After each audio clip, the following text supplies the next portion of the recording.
They are so much more than divas here in this ring today. They are all WWE superstars.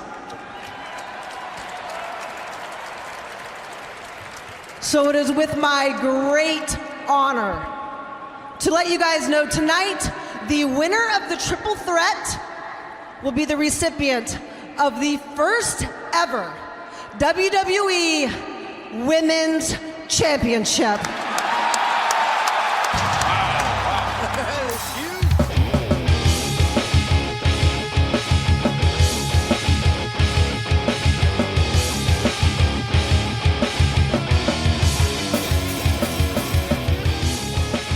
Welcome to Last Match Standing, the podcast where we review, relive, and rank the 100 greatest wrestling matches of all time. As always, I'm Spencer. I'm Paul. I'm Landon. And we have a Spencer special to do today, as a matter of fact, since I was able to select the match that we are going to rank this week. And it is, first of all, the most recent match we've done thus far by a lot. Why don't you tell everybody how you got to select that match? Yeah, in case you weren't paying attention, or in case you didn't get a chance to catch our bonus episode that we recorded and dropped last week. In case you weren't paying attention. He's calling you out right that's now. That's right. I decided Don't get the bonus episodes. I decided to throw together a little trivia challenge for Landon and Paul to do some wrestling resume work, right? So I basically listed out a resume of a particular superstar, and Paul and Landon had to guess who it was. And we had 10 of them. At the end of 10, it was a tie, which means I win. So because they tied, I got to pick the match. It's the only way I can win a competition is if I didn't actually win. So I'm happy with it, and I was very happy to bring us to April 3rd, 2016 in AT&T Stadium, Jerry's World from Arlington, Texas, WrestleMania 32. Not Charlotte Flair at this particular time. Charlotte versus Becky Lynch versus Sasha Banks for the new WWE Women's Championship. I remember this being my favorite match on the show when I watched it. The show, which, by the way, was 4 hours and 51 minutes, not including the pre-show. Yeah, that's pretty much how WrestleManias are nowadays. I saw an article about this last WrestleMania 35 in New York City today about how 12,000 people were stranded at the center, and saw this as well. And it wasn't until 3 a.m., which is a whole 2.5 hours after the show had ended, until everyone got on a train and away from the stadium. That's not even when people got home. That's just when the last train left. That's ridiculous. These WrestleManias have turned into 8-hour affairs just about every year now, right? But, Paul, you said it. When I think about WrestleMania 32, this is the match I think about. Easily. It's the only match I remember. Well, the Triple H Roman Reigns was extremely forgettable. So. I remember the entrances to that match. I don't remember the match at all. Oh, good point. Yeah. The entrances were great. It's a card that featured Shane McMahon and Undertaker, Hell in a Cell, Brock Lesnar, Dean Ambrose in a no-holds-barred match. Who could forget? I know. It's wild. It's kind of hard to forget German suplexes. But I don't want that to make this women's triple threat match seem less awesome, right? Like, I don't want that to, just because everything around it wasn't super great, it did make this look even better. But I think it stands on its own as a really, really great wrestling match. Absolutely. This is the first time that I went back and watched this match since seeing it live, and it definitely warrants a watch, even if you're just going back to WrestleMania 32 just for this match. Well, I agree. It reminded me of this past year's main event, and I think it's actually a better match than the one we got this year. I'm kind of inclined to agree with you. Yeah, for sure. So I want to tell you why I picked this match specifically. We'll get to the build in a second, but I want to tell you why this is a match that is worthy of being considered one of the 100 greatest of all time, right? This match at WrestleMania 32 is 16 minutes and 3 seconds long. Okay. I did some research, did some digging around, and looked at every WrestleMania in history prior to WrestleMania 32. And looked at the women's matches. Nerd. Totally accept it. I totally accept it. Here's what I learned. WrestleMania 32, the triple threat match at 16 minutes, is by far the longest women's match in WrestleMania history to that point. Wow. I know. It's not super shocking. Not super shocking. But I learned a couple of things as well. A third of the WrestleManias up to this point had no women's matches at all. A third? 10 out of 31. Wow. And 61%, that's 19 out of 31, had no women's title match. They just had 25 Divas Battle Royals. Exactly. So let's think about it. WrestleMania 31 had a tag team match, 6.5 minutes. WrestleMania 30 had the Vicky Guerrero Invitational, where it was AJ versus 13 other people right after Undertaker lost the streak, if you remember correctly. No, I don't. 6 minutes and 48 seconds. Of course you don't, because you were still thinking about Undertaker losing the streak, Exactly. which is why that match was placed where it was. Just 3 years prior, WrestleMania 29, the only women's match on the card was scratched due to time and never made it out there. Oh my God, are you serious? The Bellas and Cody and Damian Sandow right. were supposed to go against the Funkadactyls, if you remember correctly. Never made it out there. Totally got canceled.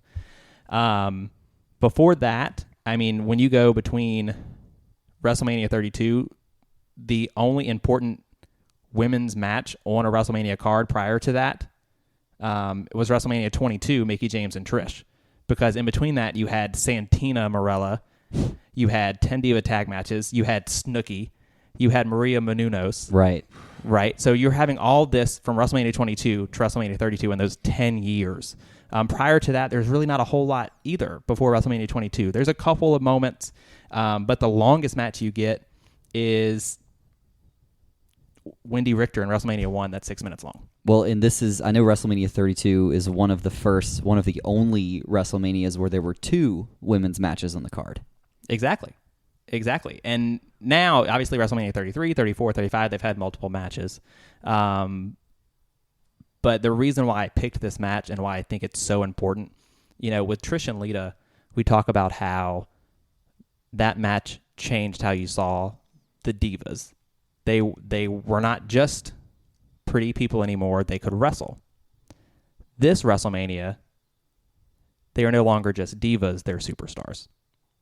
And they can hold their own. And I think that is what puts this match for me on a list like this. Yeah, and I completely agree. And I think before we jump in, we need to start this by recognizing these ladies as 3 of the 4 horsewomen of the WWE. Absolutely. Right? Mm-hmm. They briefly go into that during the match. I mean, the 4th, of course, being Bayley, who at the time was still in NXT. I believe the night before she dropped the title to Asuka. That is correct. Thus beginning the longest championship reign in the modern era. Mm-hmm. These women are rightfully dubbed the 4 horsewomen because they collectively possess the rare ability to convey captivating stories with their in-ring performances. It's unbelievable what they can do and what they were doing at the time. Their names are consistently at the forefront of history-making moments in women's wrestling.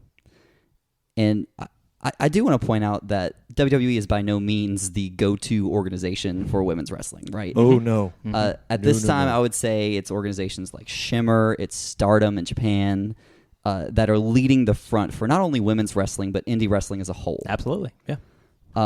That's why this match is so important. Mm-hmm. And that's why these women are so important.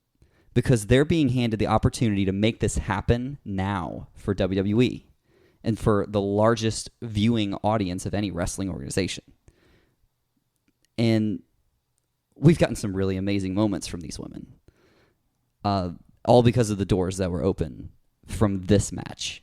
Right. There's a stretch after this match, and really we're still in it almost. It definitely still feels that way 3 years later, but it feels like, specifically in the next year and a half or so, it's just first after first after first after first, all these first ever moments in women's wrestling history in the WWE, and it is all fueled from how these women showed out at WrestleMania 32. Yeah, okay, so let's talk about it. The women's revolution, right? Right. It's been going on for a few years now, and, I guess some would say it started right here with this match, officially branded as the Revolution. Mm-hmm. But the thing is, women have been in the forefront of professional wrestling since the 50s, right? Right. You had people like Mae Young, Fabulous Moolah, who had comparable careers and accolades to that of Bruno Sammartino, who was winning matches across the globe and holding championship belts for years.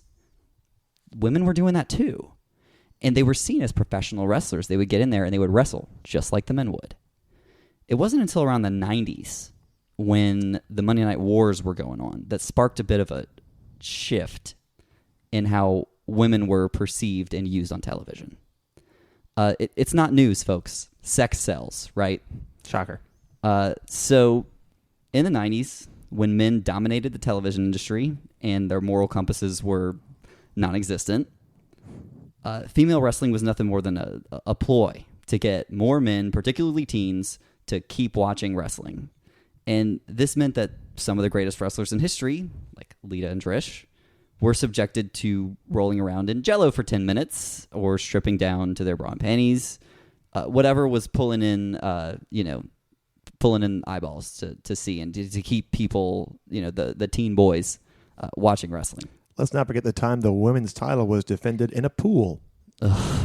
Right. I mean, if you look at this timeline of WrestleManias, you can see exactly where the women stand based off of how they are on the card at WrestleMania. Just reference the WrestleMania to what year it is, and it makes complete sense. But and after a while, the women's division is completely rebranded to Divas, which, okay, there are arguments made that diva is a strong word and is a positive word. And, I'm not going to, spend a lot of time arguing against that. It didn't work for me because for me, all the term diva did was separate them from the term wrestler. I agree. Let's not forget, the only people who were defending the term diva were the WWE. Well, okay, that's a good point. I mean, women were given very little time to do anything in the ring, and they were called something different than the men, and there was just inequality, and it was drooping with inequality, and they were mostly just used for buffer matches, right? People call it pee break matches. Right. This is the match that came on right before the main event, usually a women's match, and it was usually 5 minutes. But there was a noticeable shift when NXT debuted. They brought out a women's championship. And by the way, they called it a women's championship, not a Divas championship. And they brought in an extremely talented athlete coming from a prominent wrestling family in the UK. And Paige was crowned the first ever NXT women's champion. And she was just doing stuff that other women weren't doing. And Paige is an amazing wrestler, don't get me wrong. But I'm not sure how much of that was Paige and how much of that was Triple H saying, you go out there and you do the best that you can do. And that's not an opportunity that they were being given on the main roster at the time. Well, I think it's important to kind of point out both of those things, because part of it is Paige, part of it is Triple H saying, go have this opportunity. But it was people like Paige and women like Paige who were taking advantage of these opportunities they didn't have before. That's very true. And people like Charlotte Flair, who, daughter of Ric Flair, who's going to say no to the daughter of Ric Flair. Right. She's an extremely talented athlete. And I'm not sure if she was given more leniency because of her family, but she was doing things we weren't seeing from anybody else at the time. And in 2014, Charlotte, won the title and defended it against Bayley, Sasha, and Becky throughout the course of that year. And most notably in the co-main event of NXT TakeOver R Evolution, in a fantastic match against Sasha Banks. Which it's really good. And we will definitely be talking about it at some point. Oh, absolutely. So Sasha later wins the championship in a fatal four-way match, NXT TakeOver Rival, by pinning Charlotte, which is interesting. He's kind of building the foundation already. And Banks' popularity absolutely skyrockets. She delivers the best heel promos I think we've ever seen from a woman. And this is all happening on NXT.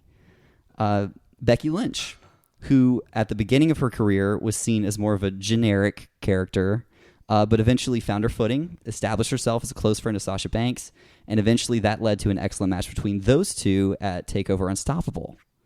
And even though Becky lost the bout, this is like my favorite NXT moment of all time. And I don't know if you guys remember this. So Lynch loses, but she receives a standing ovation from the crowd, and the crowd starts chanting her theme song. And I fucking tear up every time I think about it, because it's like she's crying, they're crying, and she didn't even win the match. Mm-hmm. But that's how much the fans appreciated not just Becky, but what was going on in women's wrestling. There's definitely a feeling, whether you were there for that moment, whether you were watching it live. Yeah, I felt this way because I was in attendance at WrestleMania 32, and I felt this way. I felt like I was watching history. You know what I mean? And that's a surreal feeling. You don't feel that way every time you go to a WWE event or a wrestling event or a sporting event in general. But there are a few moments when you feel like I'm seeing something that won't ever be seen again. Yeah. And that's what it feels like. It really is. It really is. And I mean, so that's three of them, right? Then you have Bayley, who debuted in NXT. She had the OG Mickie James gimmick, right? A super fan. Oh, love it. Who comes in. Boy, did I love obsessed Mickie James. Right? Goodness right? That was great. And I love how Bayley picked right back up on it. And, so good. Yeah. That she wasn't as creepy as Mickie was. Right. No, she didn't try to seduce her opponents. But she eventually fought her way to the title match against Sasha Banks at NXT TakeOver Brooklyn. Anybody seen that match? Oh, yeah. It's one of my favorite matches of all time. Of all time. Yeah. I can't imagine we talk about it on this show. Oh, it's never. Absolutely incredible. Following this match, all four women enter the ring in a moment it sort of mirrored the Click curtain call, right? So you've got the four horsewomen standing in the middle of the ring. And I mean, it's just, you knew something momentous was about to take place. You knew this was something special. Yeah, total chills right now, just talking about it. And Stephanie was clamoring for these four to be brought to the main roster. Some would say Stephanie started the women's revolution. Some would.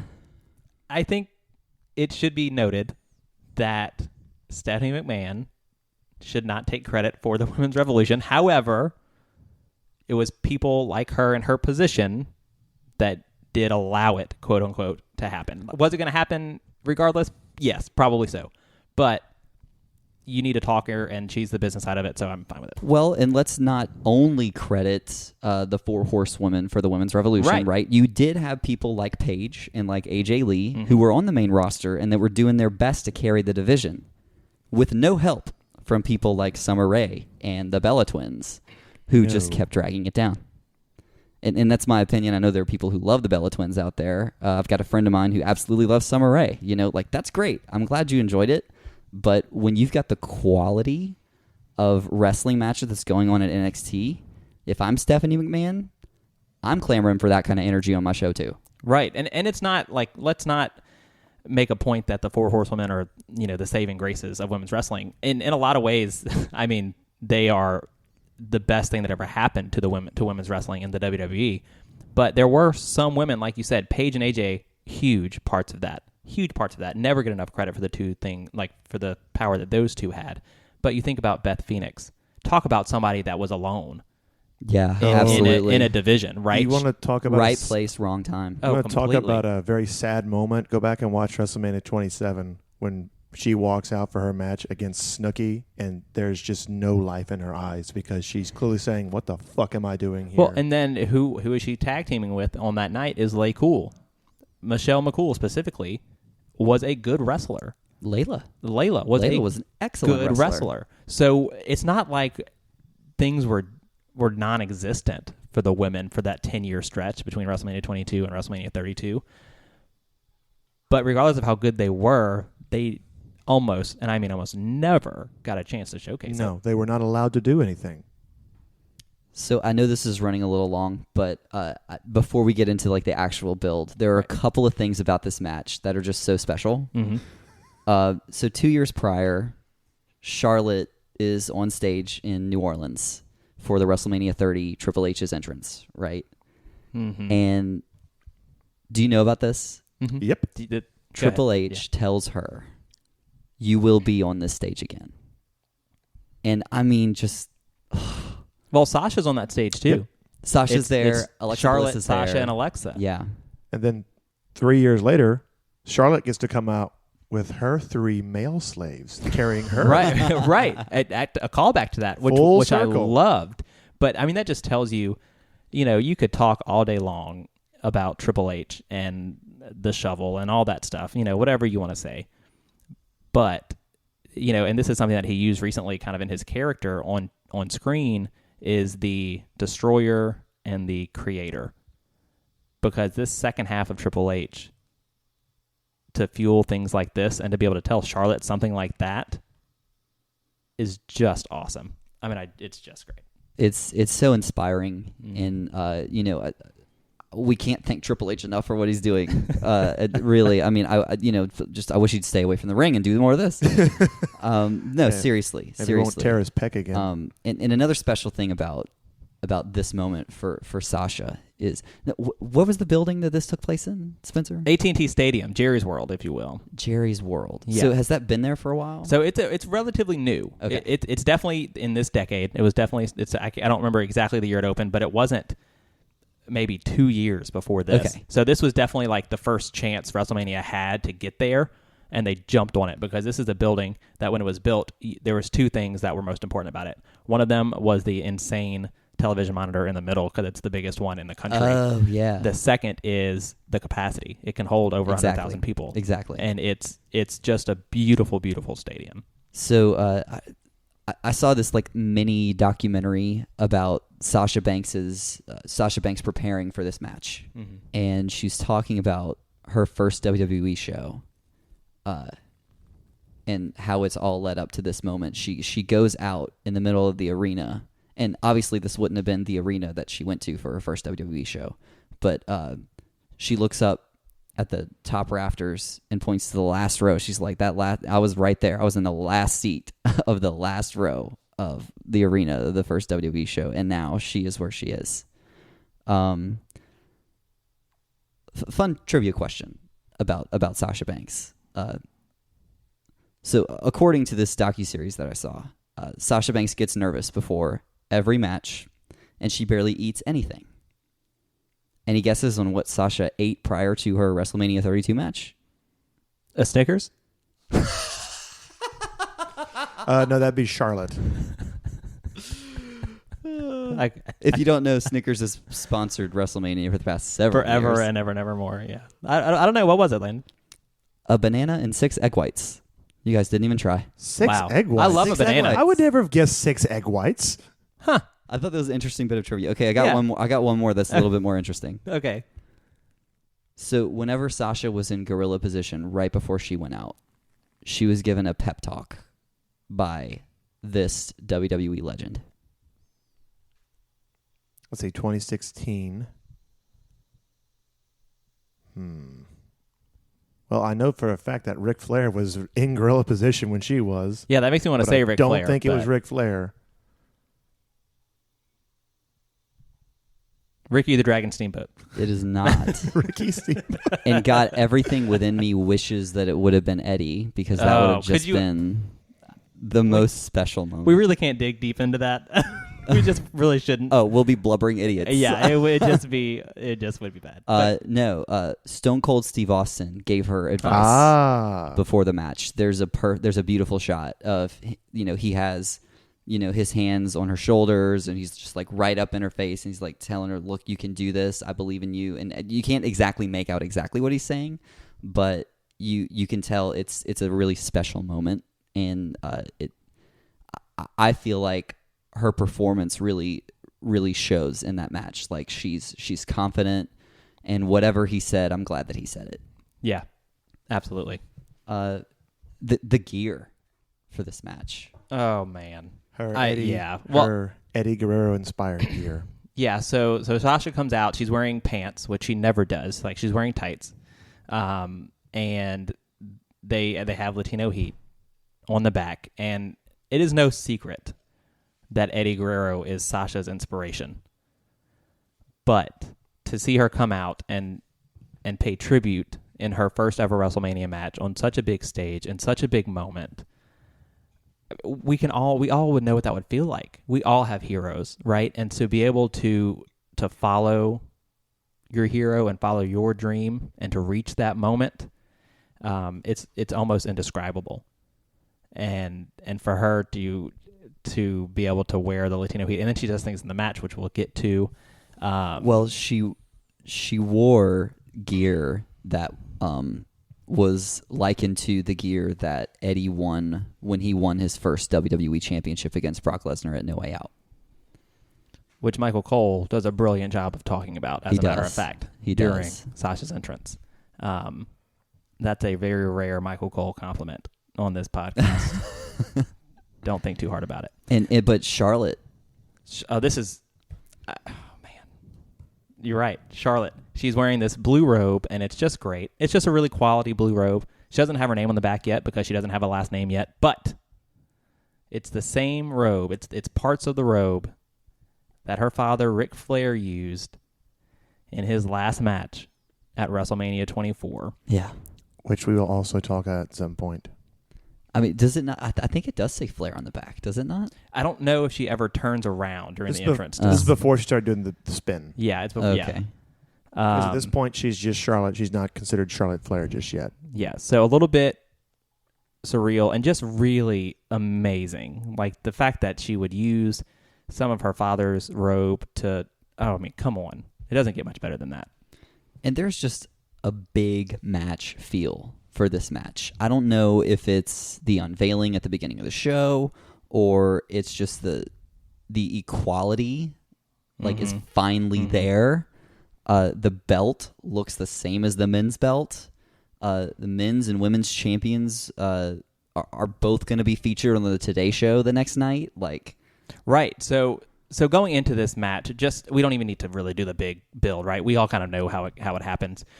Basically, Charlotte beats Nikki Bella for the Divas Championship several months earlier, close to 200 days prior to this. Charlotte has a feud with Becky. They have a match at the Royal Rumble. At the end of that, after Charlotte wins, Sasha comes out after a bit of an absence, and the crowd is on fire for Sasha Banks. She stakes her claim. They end up getting this triple threat match at WrestleMania, and from the very pre-show, it's a big match feel. But I'll tell you, it's a big match feel even before that. You know why? Because who's outside on the stadium? All three women are on the side of the building. Yep. Yeah, I forgot about that. They are there. And they do a great job of the cameraman really showing off that, you always have the, you've got your Roman Reigns on the side of the building. You've got your Triple H on the side of the building. You've got the Undertaker. But for this WrestleMania, it's Sasha, Charlotte, and Becky. And incredible stuff. And I love, they do the documentary on the network about this, and they kind of show as they drive by and their initial reactions to seeing them on the side. And could you imagine? Could you imagine what that's like? I can't. No, not at all. I can't. But then it gets to the actual night of WrestleMania. It's not just about. It's not just about. Oh, you're a wrestler who, this has been your dream to come up and be in as part of WrestleMania. It is that, and that's definitely there. This is a dream that they've all had since they were kids. But this is about, you're a woman who has not had these kinds of opportunities in the past, and you're going to be the first, and you're going to break the mold, and you're going to set the stage for everything moving forward. And just like you, Sasha, and Charlotte, and Becky, just like you dreamed of this moment growing up, think of how many more women and how many more girls can dream of this moment because of what they're seeing at WrestleMania 32. Exactly. And that's what brings chills to everyone whenever they see. That's why Sasha is crying when she sees her face on the side. That's why you're crying along with her. Yeah. It's incredible.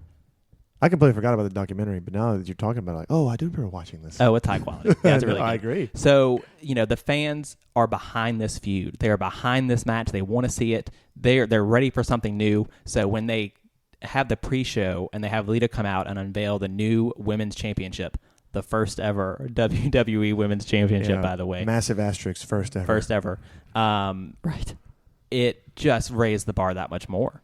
I was going to say, I completely forgot that was in the pre-show. I had it in my head that happened before this match. I could have sworn they had this whole ceremony after Brock and Ambrose, and that's when we had this. But like, no, I'm like, oh no, I was wrong. It's just Lita was in the ring holding the belt while they were coming out. Right. I completely forgot. I guess it's selective memory, but How appropriate to have Lita giving the title away, right? Right. She gave such an eloquent speech, and I just remember going like, the new belt's there. Well, we played a part of it for you at the open of the show, right? And it stands the test of time. It was the perfect speech for that moment, and it was the perfect person to deliver it. I agree. Then we get the video package, right? That I love. First of all, Paul has a bit of an issue. I like parts of it. I do not appreciate them making Mae Young, God damn it, making Moolah out to be this wonderful person when in reality we find out shortly after that she essentially was a sex trafficker of female wrestlers. She would partially train them and whore them out to other bookers. I don't appreciate that. To be fair, we didn't know that at this time. It was about a year later we found out about this. Hindsight is 20/20. I also don't appreciate them implying that Stephanie started the women's revolution. She did not. She did help it, but she did not start it. I do just briefly want to say, aside to this, they used Confident by Demi Lovato as the song in this video package. How did we feel? Loved it. Do really like that song. Loved it. Okay, I'm really glad. I was really afraid I was going to be the only one that really enjoyed it and thought it was perfect for that. No, it's perfect. Glad you guys agree. Now, to be honest, like I said, the second half of this package is great. It hypes up the match. It's just the first 30 seconds that are just like, this is not important. Talk about the match. The entrances. We've already talked about the gear. And we couldn't talk enough about it, right? There is a lot to say there.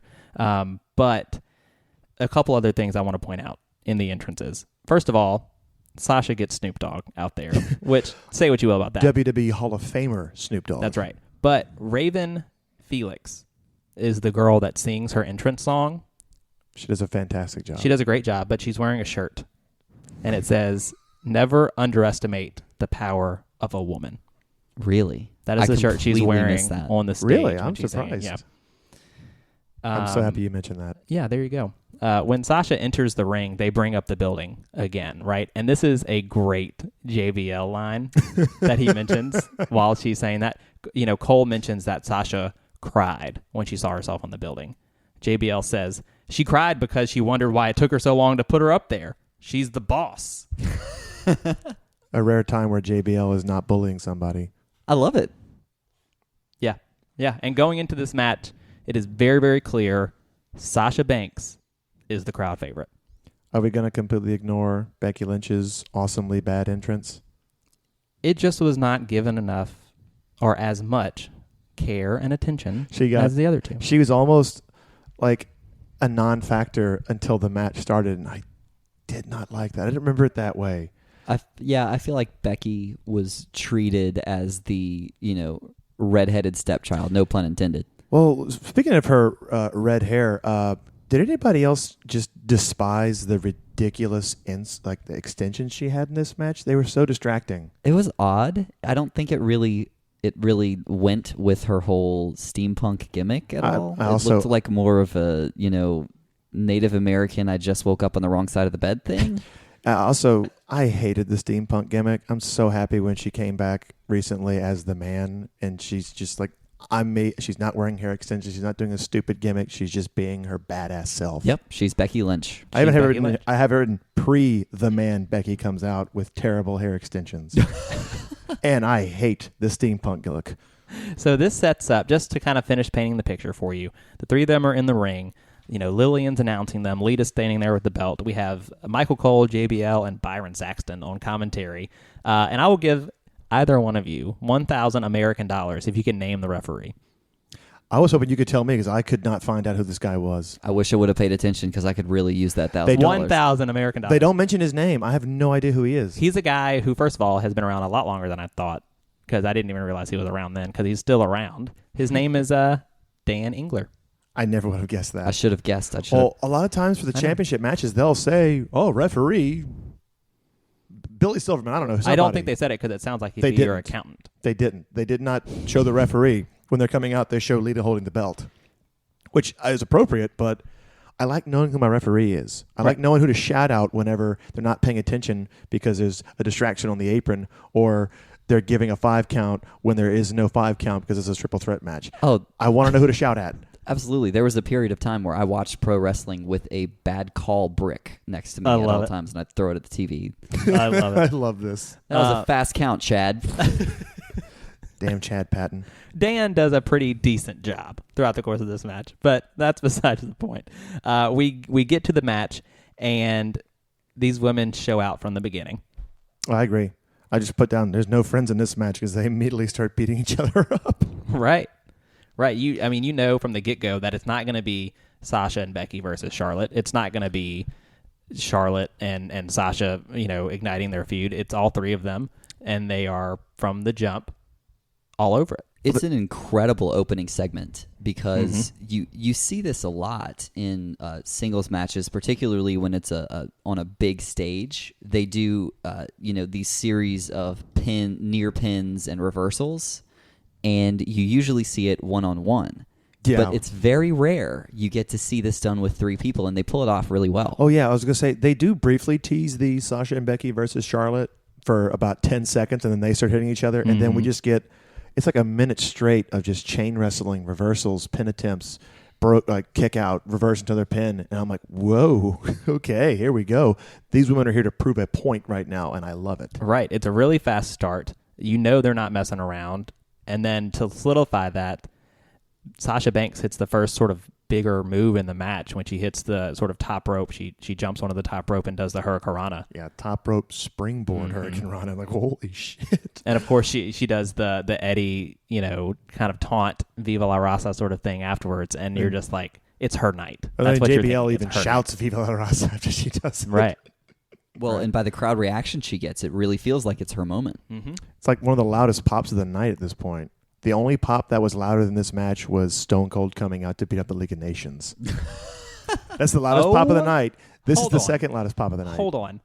I was there, and I completely forgot that happened. How could you? That's the loudest pop of the night. How could you forget that? That's the one Stone Cold, Mick Foley, and Shawn Michaels come out, right? And Shawn Michaels is the only one in shape. I just would have never remembered that. Although I do love Xavier Woods takes a stunner, doesn't he? Everybody takes a stunner. No, Stone Cold starts doing the Carlton dance and then gives him a stunner out of his boots. That's right. Oh man, yeah, it's the funniest thing ever. I don't know why this was the best match on the card. Like the gifs of that on Tumblr were so insane for like the next month. Love it. So many gifs. I loved it. So this match, it is first of all just back and forth the whole time. There is never a moment where one person is really dominating. It was absolutely beautifully done the way that they were able to pace this match. And they took full advantage of it being a triple threat match, right? Right. Because whenever you do that, there doesn't have to be so many rest holds. And there were submission holds in this match, but they were all very fine-tuned. Yeah, because all 3 of these wrestlers have submission holds as their finishing move. Yeah, I like how if they popped on a hold, it wasn't like all right, let's rest for 10 seconds. It's like, no, this is my finish. I'm trying to win the match. Well, or and it gets broken up. Yeah, or my finish is the figure 8. Let me do a hold that's going to be working on your leg. Yeah. There was constant motion. There was constant purpose behind every action in this match. And I feel like the fact that it was a triple threat lended itself to that. I like what you're trying to say is this match had grid psychology. Excellent. Which we did not see a lot in women's matches in WWE until this point. That is a great point. You're right. They're absolutely telling a story, and it's making sense as this match goes along. One of the moments that I really, really love, and it happens way earlier in the match than I remember, but Charlotte gets Becky in the figure 4. Sasha's been out of the ring until all of a sudden she's not, because she is doing a frog splash onto the figure 4. It's a beautiful frog splash, too. And I got to imagine, she landed right onto Charlotte's legs. God, that had to hurt. Could not have felt good. Oh, but Becky. Sasha gets up immediately. So it's like, oh, yeah, she's firing up now. And then she immediately gets thrown out of the ring. So I do want to mention real quick, just because, we're talking about how great this match is, and, I really hope that everyone else is following along and watching these matches alongside us. And if you're watching, you will notice that this match is not perfect. Mm-hmm. There are a few relatively big botches that were very noticeable. But I feel like their ability to keep calm and work through those things is a testament to the level of performers that these were. Because, a lot of times whenever you see more inexperienced wrestlers botch in a match, you see the frustration and then you see them go for it again.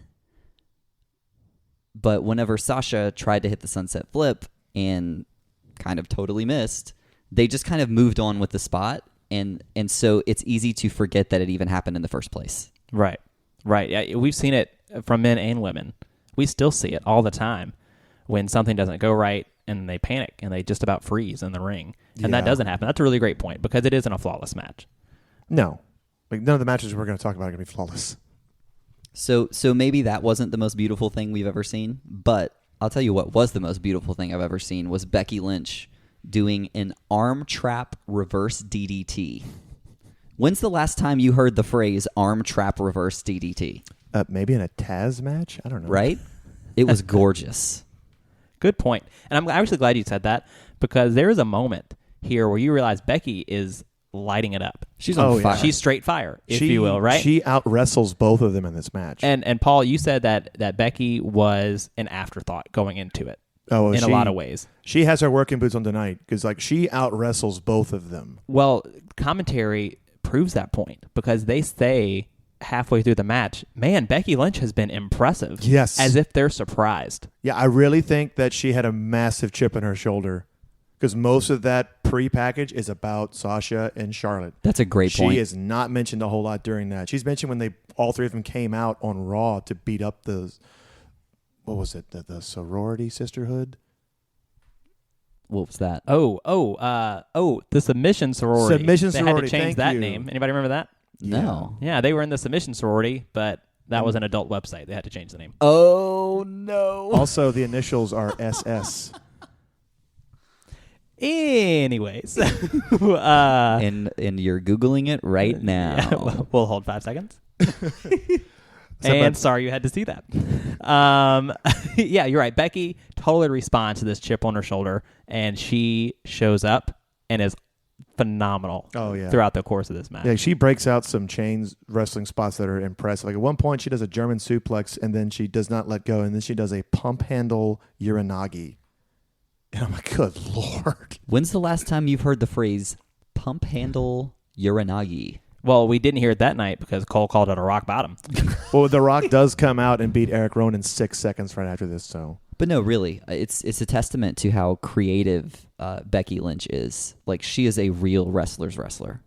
Oh, what? Yeah, exactly. And I love the way you put that because you're absolutely right. And I'm going to be honest, in my notes, I stopped writing Becky and just started putting the man. The man. I couldn't help it.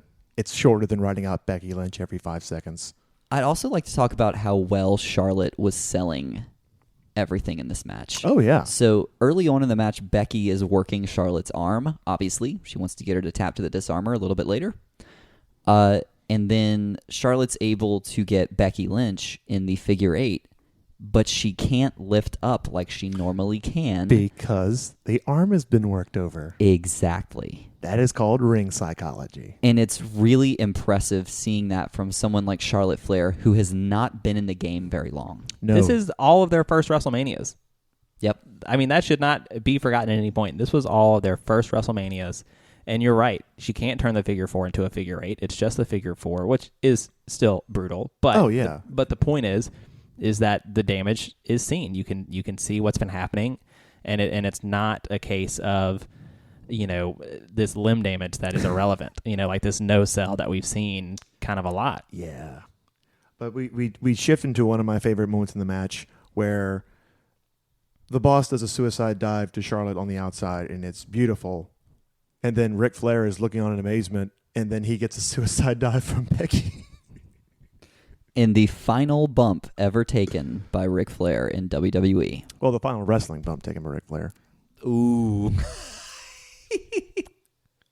Well, Okay, well, we kind of glossed over, though, the suicide dive from Sasha Banks. She does the God. suicide dive, but then At the very last second, she decides to tuck. she tucks her head at the last second, making it a senton. But it's like, if you were going to do a flip senton, you probably should have gotten some hops and gone over the top. No, she which, didn't do which she that. has done before. Exactly. I think This was scary looking. Well, I think that may have been nerves because we knew she was nervous. I think that was just last second. Oh shit! I need to tuck, which she did not need to do because it scared the shit out of us. I think it's watching because Lita was sitting ringside and she just had to kind of vibe with Lita for a second. Like, how scary could this be? it. Well, I mean, as said previously on here, Lita does the scariest suicide dive of all time. Fact. This is Fact. This is the second her, scariest. her tucking into a senton at the last second makes this very high up that list of scary suicide dives. Both of these dives from Sasha and Becky set up, and I hate to sound so WWE corporate about it, but it sets up a WrestleMania moment. Oh, I agree. Like as said earlier, the crowd starts getting really loud at this point. And Becky and Sasha stand up together on the outside of the ring, and you get the Charlotte moonsault. And it felt so natural. No pun intended, since she's known as the natural. But no, seriously, it felt so natural for Sasha to go out there and do the suicide dive. And then Becky's like, oh, okay, let me go after Ric Flair because he's right there. And then Charlotte's able to take advantage of all of that. It was set up so smooth. And that moonsault is absolutely gorgeous. I remember the moment it happened. I looked over. I was with my friend Matt. I looked over and I said, what we just saw, we're going to see 1,000,000 times over and over again in any video package that has relevance at all for the next 25 years. Mm-hmm. Well, what I saw was, hey, Shane, top this in your match. Damn. I mean, he tried to. Damn. But I was going to say, as far as the man's suicide dive to Ric Flair, I feel like that was her getting revenge for the time that Ric Flair kissed her to distract her in a match. And it's funny you mentioned that Charlotte's moonsault is natural because the next move she does is a double natural selection. Hey, oh, very good. Very good. It should be noted that when you watch the Becky dive onto Flair, Sasha does sort of pull him in the way. So it could be played off as she was going for Sasha, but Sasha pulled Rick. I just love because I remembered as I was watching the match. Oh, that's right. He did kiss her to distract her in a match once. That did happen. We get the double natural selection, and that's a really fun moment because heel Charlotte goes back and forth between the two of them trying to catch a pinfall. Yes, I love this. And anytime there is I'm going to try to pin two people 4 or 5 times in a row to get frustrated at the 2 counts. I just love that. She's making Daniel work for it. Yeah, 'cause he has to count. Oh, gosh. And then we get the worst bank statement of all time. Ugh. Ooh. It looks real rough. She's not all the way. I believe it was Becky was supposed to be taking it. Becky wasn't standing up. She was like sitting down. So because Becky had Charlotte in the disarm her at this point, so it was really, really hard to get it from that position. It kind of in the moment sort of reminded me a little bit of. Do you remember WrestleMania 20, the triple threat match, Chris and Shawn and Triple H, when Chris Benoit has Triple H in the sharpshooter? And then Shawn Michaels comes from out of nowhere and hits him with the super kick. Mm-hmm. It kind of was like that. The super kick looked a lot better than his bank statement. Well, the super kick's a little bit easier to pull off. Right. But it was sort of this, I'm in a submission move. I'm much lower to the ground, but I'm still trying to hit my finisher on you is pretty interesting. Yeah. Oh, man. I just thought of when you said that.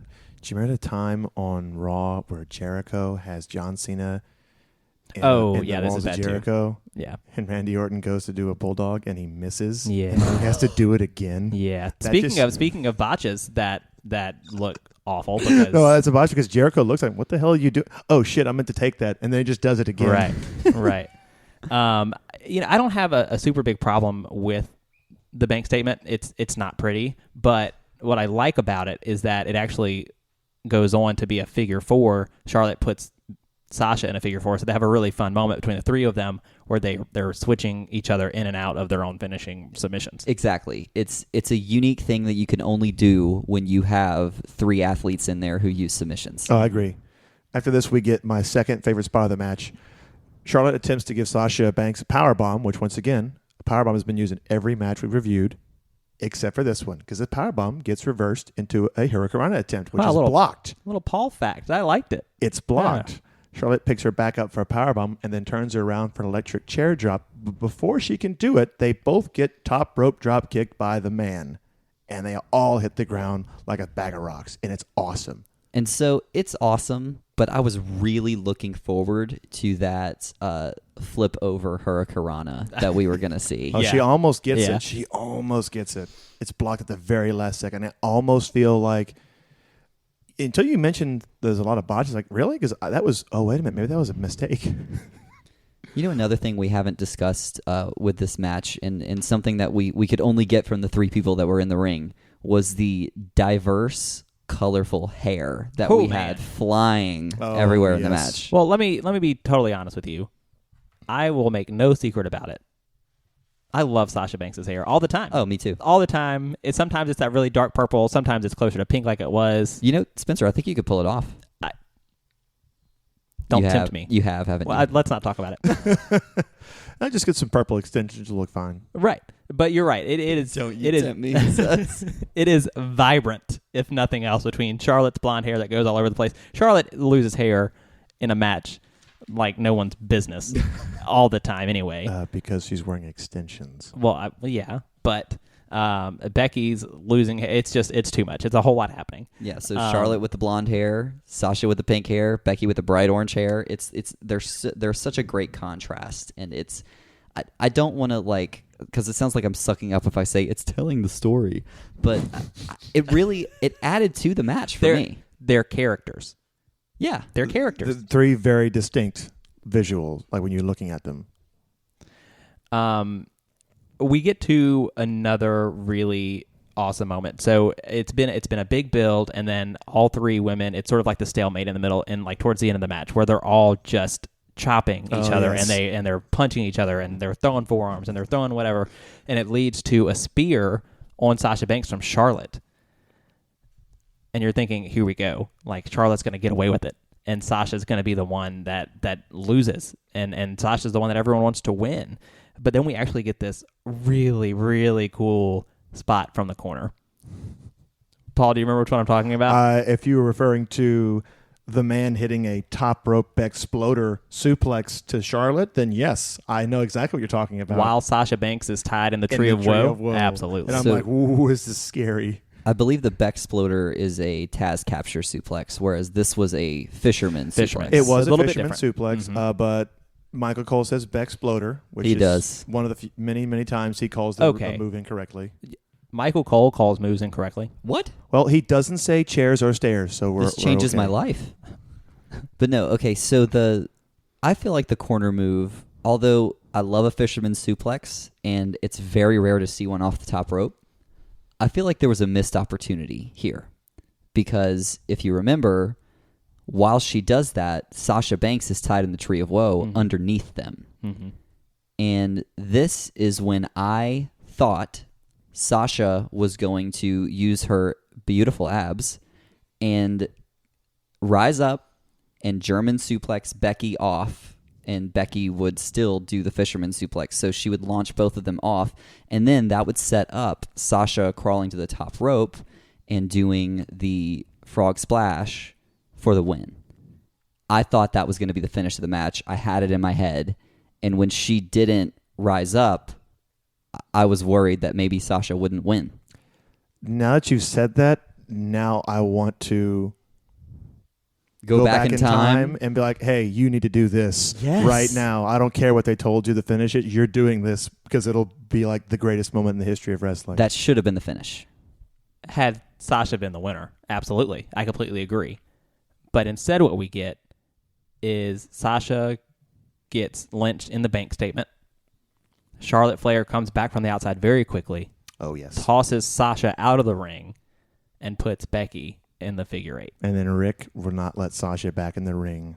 Well, what I love is that she puts Becky in the figure 4 and then does get that bridge on the figure 8, that she couldn't get earlier in the match. So I love that little story there at the end that she's able to bridge into the figure 8. But you're right, Ric Flair is holding Sasha back on the side, and in case you didn't notice it, Michael Cole screams it at you for 30 seconds, and like insanely loudly.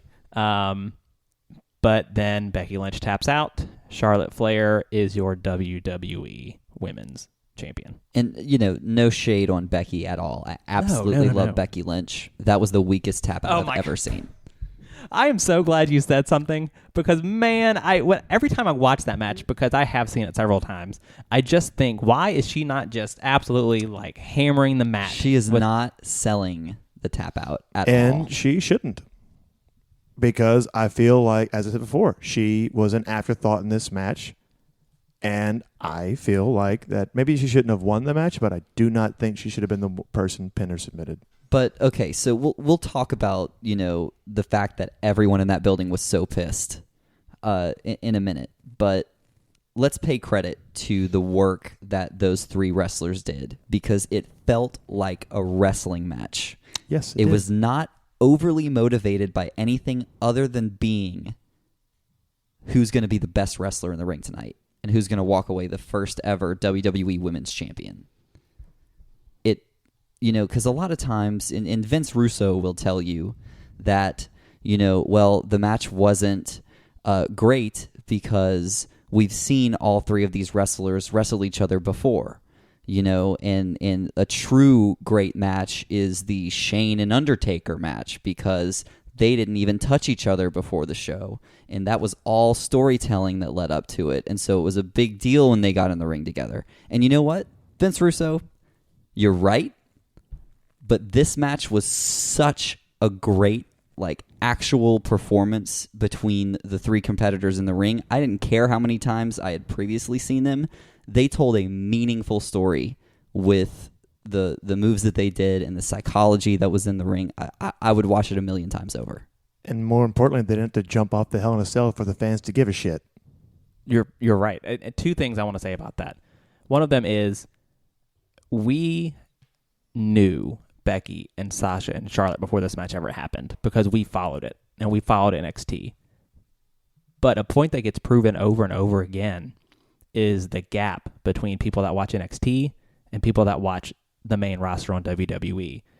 So the 90+ thousand people that were there was a portion of them, a very big portion of them, that didn't know what these 3 women could do together in a ring. Oh, no. And they get very loud towards the end of this match. They do. They are thrilled. And the other thing I wanted to make kind of on your point there, Landon, is you're right. There's not a whole lot of soap opera storytelling about this match. It is about who wants to be the best. But that makes me want to break down sports entertainment. There's 2 words there, right? Entertainment. That can be your drama, your storytelling. But when you watch sports, you want to know who's the best. When you watch football, when you watch basketball, when you watch baseball, whatever it is, you're watching to see which team, which person is better than the other one. So when you were watching Charlotte Flair, Becky Lynch, and Sasha Banks, you wanted to know which woman was best. And they all fought for it in this one. They did. And sometimes that is more than enough. I agree. Favorite moments? I kind of already mentioned mine, but I'll mention them again. Yeah, what was your favorite?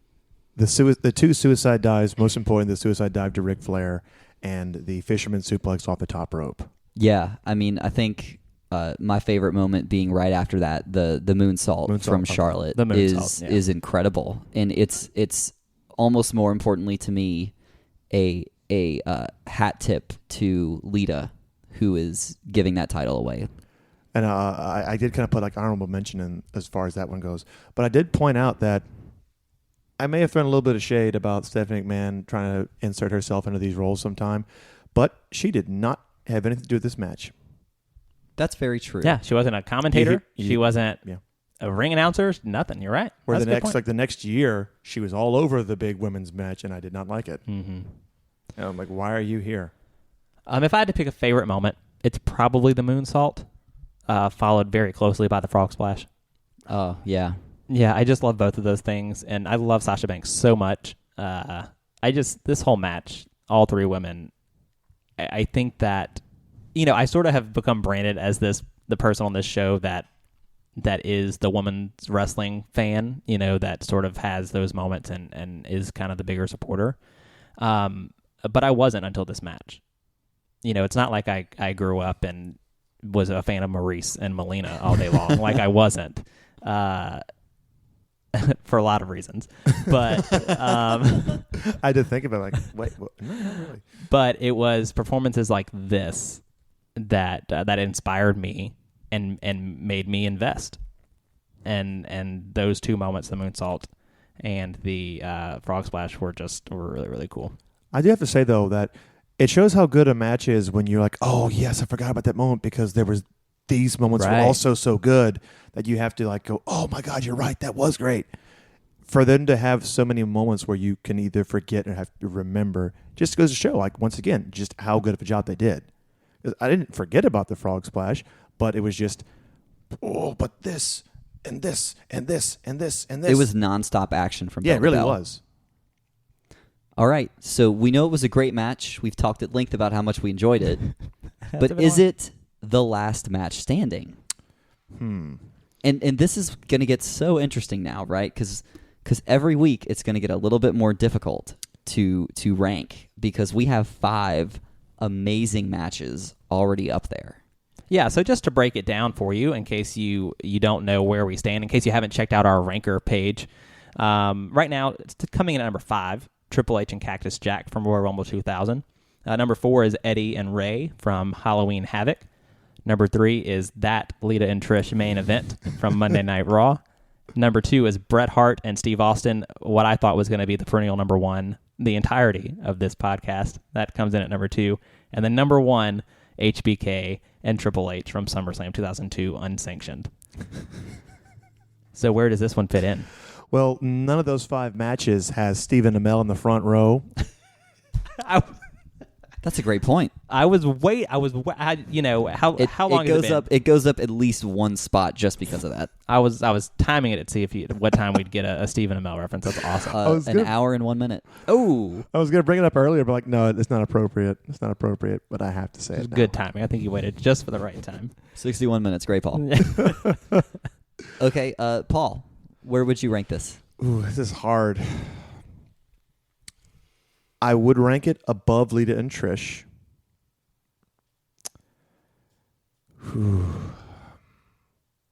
I guess it's hard because